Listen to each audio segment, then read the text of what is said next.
Hello students, welcome back to my SYY education channel. मैं Yogita Yadav. Students, आपके exams लगभग हो चुके हैं। किसी स्कूल में एक आध एग्जाम आपका बचा हुआ होगा, अदरवाइज सभी एग्जाम्स कंप्लीट हो चुके। क्लास 10th के एग्जाम्स हो चुके हैं, 9th 8th सभी के हो चुके हैं और अब आपको नेक्स्ट सेशन की तैयारी कर लेनी है। नेक्स्ट सेशन में जाना है, हमें 2025-26 की शुरुआत करनी है। तो अब एग्जाम हो चुके हैं आपके और आपको जो नेक्स्ट में जाना, नेक्स्ट स्टार्ट आपको स्टार्ट करनी है, उसके बीच में जो है आपका पीरियड है, कुछ 8-10 दिन का जो समय है आपका, उसमें आप अपने आप को रिफ्रेश कर ले अच्छे से। मानसिक तौर पे, मेंटली रूप से आप अच्छे से अपने आप को नेक्स्ट क्लास के लिए तैयार कर लें। और नेक्स्ट क्लास के सिलेबस के लिए आप बहुत ही एक्साइटेड भी होंगे। और अब एक्साइटमेंट तो है, उसके साथ साथ एनर्जी की भी जरूरत पड़ेगी, तो उसके लिए रिफ्रेश करना बहुत जरूरी है। अब रिफ्रेश आप अपने आप को कैसे करेंगे? उसके लिए आप अपने दोस्तों से मिलिए, खेलिए, अपने रिलेटिव से मिलने जाइए। सभी पेरेंट्स को मैं कहूँगी कि बच्चों को इन 8-10 दिन के समय में अपने रिलेटिव से जरूर मिलवाएं। इससे क्या है कि बॉन्डिंग बनती है रिलेशंस की। आप दूसरे बच्चों से मिलेंगे, वो क्या कर रहे हैं, उन्होंने कैसा पेपर दिया, उनके आगे की स्ट्रेटजी क्या हो, एक दूसरे के साथ मिलेंगे तो आप शेयर करेंगे। अब तक आप केवल अपनी क्लास के बच्चों के साथ बाउंड थे, अब थोड़ा और अपने आप को एक्सप्लोर कीजिए। नई जगह पर जाओगे तो आपको अच्छा लगेगा और दूसरों के बारे में भी आप जानेंगे, उनके इंटरेस्ट का पता चलेगा, अपना इंटरेस्ट उनसे शेयर करेंगे। कुछ आपसे वो सीखेंगे, कुछ दूसरों से आप सीखेंगे। और इस तरह से जब हम थोड़ा सा इधर उधर घूमते हैं, लोगों से मिलते जुलते हैं, तो हमें एक एनर्जी फील होती है, हम अपने आप को रिफ्रेश फील करते हैं और थोड़ा एक्साइटमेंट और बढ़ता है आगे बढ़ने के लिए कि हमारे साथ के, मेरे साथ के जो दूसरे बच्चे हैं वो किस लेवल पे, मेरा लेवल क्या है, मुझे कितनी और मेहनत करनी है, आगे मेरे लिए क्या कंपटीशन आएगा, कितने बच्चे मेरे साथ कंपटीशन में होंगे, उस हिसाब से मुझे अपना कितना लेवल और अपलिफ्ट करना है। ये सारे क्वेश्चंस आपके दिमाग में आएंगे इससे। इसलिए एकदम घर में बैठ के टीवी के सामने मत बैठ जाना और न ही मोबाइल के ऊपर लगे रहना कि लो चलो भैया हम तो 8-10 दिन है और इसमें आराम से वीडियो गेम खेलेंगे। ऐसा आपको नहीं करना है। आपको अपने आप को रिफ्रेश करना है ताकि फुल एनर्जी के साथ आप जाएंगे, इसमें आप नेक्स्ट सेशन में जाएंगे। और जब आप एक क्लास से नेक्स्ट क्लास में जा रहे हैं तो स्पष्ट बात है कि आपका जो सिलेबस है वो वाइड भी होगा और उसका थोड़ा सा डिफिकल्टी लेवल जो है वो भी बढ़ जाएगा। अब इन सब बातों से कई बच्चों को तो ये लगेगा कि भाई अभी तो हम 9th में था, 10th तो बड़ा डिफिकल्ट होगा, बोर्ड का एग्जाम भी होगा, बोर्ड की परीक्षा होगी, और बोर्ड के नाम से बच्चे डर जाते हैं। आपको कोई डरने की जरूरत नहीं है।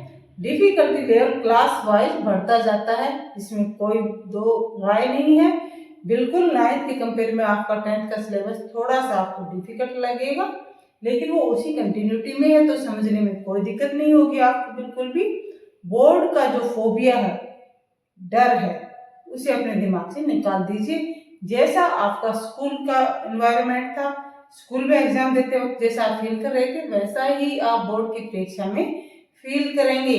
हम आपको इस तरह से प्रिपेयर करेंगे और आप बिल्कुल भी न डरे, एकदम कॉन्फिडेंस के साथ आप नेक्स्ट क्लास में जाएं। इसके लिए हम आज से ही नेक्स्ट सेशन की शुरुआत कर रहे हैं। नेक्स्ट सेशन 2025-26 क्लास 10th के स्टूडेंट्स जिन्होंने अभी 9th के एग्जाम दिए हैं और अब क्लास 10th में जाएंगे, 25-26 में अपना 10th का सेशन स्टार्ट करेंगे क्लास 10th से। उन स्टूडेंट्स के लिए आज से ही हम सेशन स्टार्ट कर रहे हैं और साइंस का पहला chapter chemical reactions and equation से आज हम शुरुआत कर रहे हैं। तो बोर्ड का बिल्कुल भी जो आपके ऊपर प्रेशर आए, पेरेंट्स के बैठ जाओ बोर्ड की परीक्षा पढ़ना है, टीवी बंद कर दो बोर्ड की परीक्षा पढ़ना है, खेलने मत जाओ बोर्ड की परीक्षा पढ़ना है, नहीं, इतना आपको बोरिंग नहीं होना है, इतना बोर नहीं होना है। आप अपने स्टडी को बहुत ही एक कंसिस्टेंसी के साथ करें, इजी वे में करें, बस कंसिस्टेंसी बनाए रखें। जितना रोज पढ़ाया जाता है उसको घर आकर रोज पढ़ें। डिफिकल्टी आती है जो भी आपका है सामने वीडियो में आप देखिए, कहीं को डिफिकल्टी आती है आप हमें कमेंट कीजिए। आपकी बोर्ड की परीक्षा की तैयारी ऐसी होगी कि आपको ये लगेगा कि बोर्ड का कोई भी डर है ही नहीं। तो चलो स्टार्ट करते हैं हम आज से हमारा पहला चैप्टर, साइंस का पहला chapter chemical reactions and equations. पहले कि मैं आज का लेसन स्टार्ट करूं, आप सभी मेरे चैनल को सब्सक्राइब कर लीजिए और बेल आइकन को ऑन कर लीजिए ताकि नेक्स्ट वीडियो का नोटिफिकेशन आपको तुरंत मिले और आपकी जो स्टडी है, क्लास 10 की जो स्टडी है वो कंटिन्यू रहे, कोई भी वीडियो आपका मिस ना हो, आपकी अच्छी प्रिपरेशन शुरुआत से ही हो जाए ताकि आपको जब एग्जाम पास में आए तो किसी प्रकार की घबराहट न हो। इसलिए सभी मेरे चैनल को सब्सक्राइब कर लीजिए। तो चलो स्टार्ट करते हैं हम हमारा chapter number 1, chemical reactions and equations. तो केमिकल रिएक्शंस क्या होती है, सबसे पहले तो हमें ये पता होना चाहिए कि केमिकल रिएक्शंस होती क्या है, किसे कहेंगे हम केमिकल रिएक्शन। तो केमिकल रिएक्शन हम किसे कहेंगे, the process in which new substance formed with new properties, कि नया सब्सटेंस नए प्रॉपर्टीज के साथ नया सब्सटेंस बने उसे कहेंगे हम केमिकल रिएक्शन। एग्जांपल देते हैं, मैग्नीशियम की रिएक्शन होती है ऑक्सीजन के साथ तो क्या बनेगा, हमारे पास बनेगा मैग्नीशियम ऑक्साइड। ये है यहाँ पर मैग्नीशियम रिबन की फॉर्म में है, सॉलिड है, और ऑक्सीजन एयर में है, गैस की फॉर्म में। जब रिबन को, मैग्नीशियम के रिबन को जलाया जाता है, बर्न किया जाता है, इसलिए हमने यहाँ पर हीट लिखा है। जलाते हैं तो क्या बनता है, मैग्नीशियम ऑक्साइड बनता है। मैग्नीशियम ऑक्साइड जो है किस कलर का होता है, ये एक वाइट पाउडर होता है।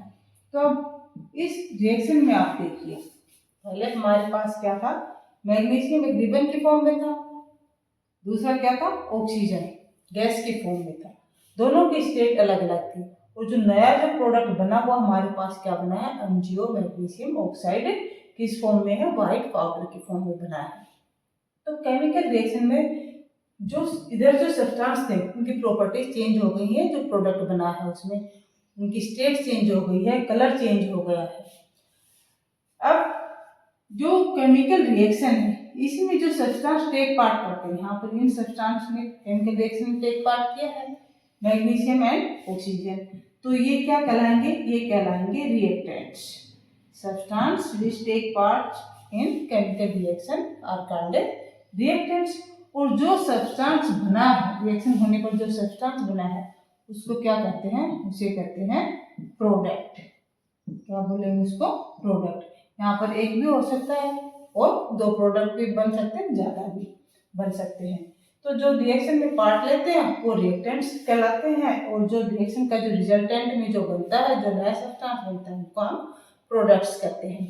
अब केमिकल रिएक्शन में आपने देखा यहाँ पर कि कलर चेंज हुआ है, स्टेट चेंज हुई है और रिएक्शन में हमने क्या किया है, हीट दी है, यानी कि ब्रेंड किया है, तो हीट भी प्रोड्यूस हुई, जो हीट दिया ब्रेंड किया है। तो अब एनर्जी का यानी कि हीट का कंजप्शन भी होता है, इवोल्यूशन भी होता है। कहने का मतलब यह है कि जो केमिकल रिएक्शन होती है उनके कुछ कैरेक्टरिस्टिक्स होते हैं। तो केमिकल रिएक्शंस की क्या क्या कैरेक्टरिस्टिक्स होते हैं, अब आपको वो बताते हैं कि केमिकल रिएक्शंस की क्या क्या कैरेक्टरिस्टिक्स होते हैं। कैरेक्टरिस्टिक्स ऑफ केमिकल रिएक्शंस, अलग अलग केमिकल रिएक्शंस के अलग अलग कैरेक्टरिस्टिक्स होते हैं। तो कौन कौन सी कैरेक्टरिस्टिक्स होंगे केमिकल रिएक्शंस की, सबसे नंबर 1, इवोल्यूशन ऑफ गैस। जब कोई रिएक्शन होती है तो गैस निकलती है, evolution of gas. Her reaction में नहीं होता, हर ये कुछ कैरेक्टर्स हैं, किसी में गैस इवोल्व होगी तो किसी में स्टेट चेंज होगी, किसी में कलर चेंज होगा। अब एक एक हम इसके साथ एग्जांपल के साथ आपको बताते जाएंगे कि किसमें इवोल्यूशन ऑफ गैस होता है। तो इसका एग्जांपल लेते हैं हम, तो एग्जांपल लेते हैं जिंक ग्रेन्यूल्स की सल्फ्यूरिक एसिड के साथ जब रिएक्शन होती है तो क्या बनता है, जिंक सल्फेट बनता है। प्रोडक्ट में जिंक सल्फेट प्लस में हाइड्रोजन। कौन सी गैस इवोल्व हुई है यहाँ पर, हाइड्रोजन। तो evolution of gas, zinc granules react with the sulphuric acid zinc sulphate is formed and hydrogen gas is evolve. Second जो करेक्टर है वो क्या है, formation of PPT. Formation of PPT precipitates, formation of PPT precipitates. अब PPT की formation कैसे होती है, प्रेसिपिटेट्स लिख देते हैं यहाँ पर ताकि आपको याद रहे, प्रेसिपिटेट।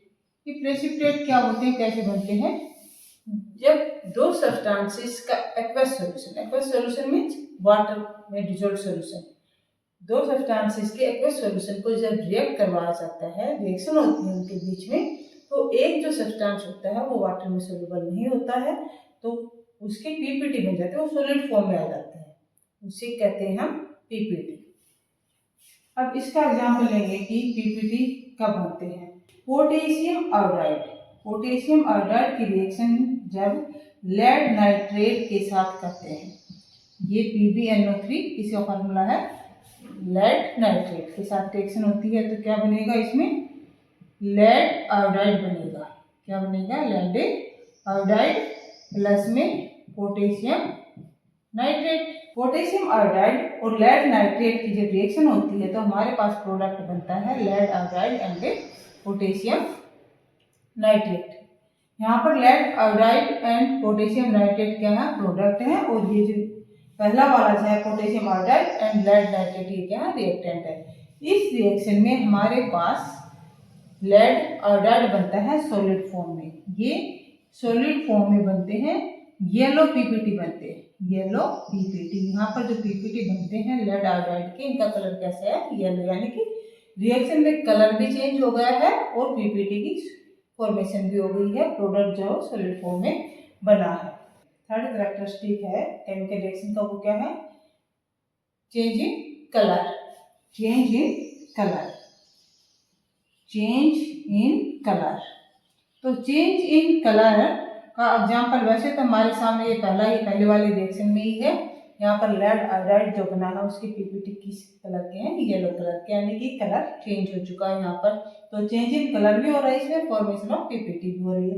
एक नया एग्जाम्पल देते हैं हम यहाँ पर, वो क्या है, पोटेशियम डाइक्रोमेट।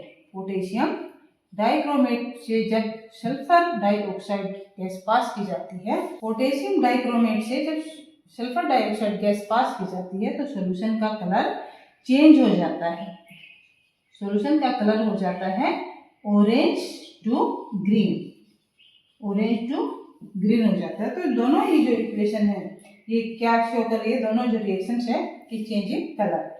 एंड नेक्स्ट जो कैरेक्टरिस्टिक है वो है change in temperature, change in temperature. Temperature जो है वो चेंज हो जाता है, रिएक्शन का जो रिएक्शन होती है तो जो सब्सटेंस है, जो प्रोडक्ट बनता है, तो टेम्परेचर चेंज हो जाता है। तो इसका एग्जांपल हम लेते हैं कैल्शियम ऑक्साइड, क्विक लाइम जिसे कहते हैं, quick lime, calcium oxide plus water.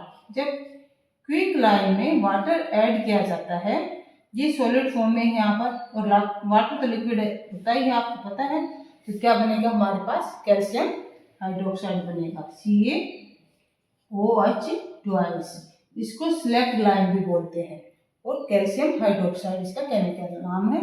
और यहाँ पर हीट योल होती है, क्या योल होती है, हीट। इस रिएक्शन में हीट योल होती है।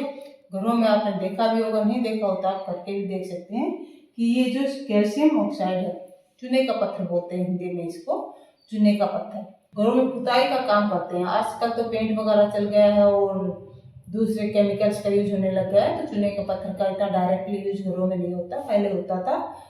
कहीं चूने के पत्थर बन रहे हैं, वहाँ पर आप देख सकते हो कि जब चूने के पत्थर में पानी डालते थे तो बच्चों को दूर कर देते थे कि दूर रहिए, नहीं तो इसमें से जो छींटे निकलते हैं ये उछट के आपके ऊपर गिरेगा, जला देगा, उसका टेम्परेचर बहुत बढ़ जाता है, बहुत टेम्परेचर में चेंज आ जाता है। तो ये था चेंज इन टेम्परेचर। और नेक्स्ट जो फिफ्थ कैरेक्टर है वो है चेंज इन स्टेट, होगा change in state, change in state. जो प्रोडक्ट बनता है तो उसकी स्टेट में चेंज हो जाता है। केमिकल रिएक्शन, बहुत सी केमिकल रिएक्शन ऐसे हैं जिनमें चेंज इन स्टेट हो जाता है। तो फॉर एग्जाम्पल डेली लाइफ का एग्जाम्पल लेते हैं हम यहाँ पर। हम कैंडल को जलाते हैं। तो कैंडल को जब जलाते हैं तो क्या होता है, कैंडल जलती है तो कार्बन डाइऑक्साइड के रूप में गैस निकलती है और जो सॉलिड वैक्स था वो मेल्ट होकर लिक्विड फॉर्म में हो जाता है, यानी कि जो सब्सटेंस था हमारे पास सॉलिड उसकी स्टेट में चेंज आ गया है। कुछ तो क्या निकला, कार्बन डाइऑक्साइड गैस के फॉर्म में निकल गई और कुछ जो वैक्स सॉलिड था वो मेल्ट हो गया है, लिक्विड हो गया है, लिक्विड फॉर्म में है। दूसरा जो केमिकल चेंज है, हम मिल्क से कर्ड बनाते हैं। तो मिल्क क्या है, मिल्क एकदम लिक्विड है और जब उसमें चेंज होता है कर्ड बनता है तो कर्ड क्या है, सॉलिड बन जाता है, सेमी सॉलिड बन जाता है, यानी कि स्टेट चेंज हो जाती है। तो डेली लाइफ से रिलेटेड बहुत से आप अपने घर में ऐसे रिएक्शंस देखेंगे, केमिकल रिएक्शंस देखेंगे जब आप ध्यान से ऑब्जर्व करेंगे, तो जिनमें कलर चेंज हो रहा है, जिनमें स्टेट चेंज हो रही है, टेम्परेचर राइज हो रहा है। तो आप ये अपने डेली जीवन के जो एग्जाम्पल्स में देखिए। हम थोड़ी देर के लिए पोटैटो को काट के रख देते हैं, एप्पल को काट कर रख देते हैं, तो उनका देख लो आउटर लेयर जो है, जो आपने काट दिया उस लेयर का कलर चेंज हो जाता है, क्योंकि वो ऑक्सीजन के संपर्क में आते, एयर के संपर्क में आते हैं, उसके साथ रिएक्शन करते हैं, कलर चेंज हो जाता है। तो ये सब जो क्या है, केमिकल रिएक्शंस है, केमिकल रिएक्शंस है जिसमें कुछ नया सब्सटेंस बनता है, कुछ नया चेंज होता है। तो केमिकल रिएक्शंस में क्या है, formation of new substance with new properties. वो न्यू प्रॉपर्टीज कैसे आती हैं, क्या क्या कैरेक्टरिस्टिक्स हैं, वो सब आपको हमने एक्सप्लेन कर दिए हैं। ये आपके इस लेसन का पहला क्वेश्चन है, पहला ही जो है कंसेप्ट है, इसको अच्छे से समझिए और अच्छे से ये कंसेप्ट क्लियर कीजिए कि केमिकल रिएक्शन क्या होती है, उनके कैरेक्टरिस्टिक्स क्या हैं। तो नेक्स्ट वीडियो में हमारा टॉपिक कंटिन्यू रहेगा, इसलिए आप सभी चैनल को सब्सक्राइब कर लीजिए, बेल आइकन को ऑन कर लीजिए ताकि नोटिफिकेशन आपको तुरंत मिल जाए। थोड़ी सी मस्ती के साथ थोड़ी सी स्टडी भी आप करते रहिए। जब तक आप स्कूल में रेगुलर क्लास अटेंड करें तब तक थोड़ा लाइट मूड में रहें, उसके बाद फिर एकदम से सीरियस हो जाए। वीडियो को लाइक कीजिए, शेयर कीजिए और अपने सभी दोस्तों को भी बताइए। Thank you for watching the video.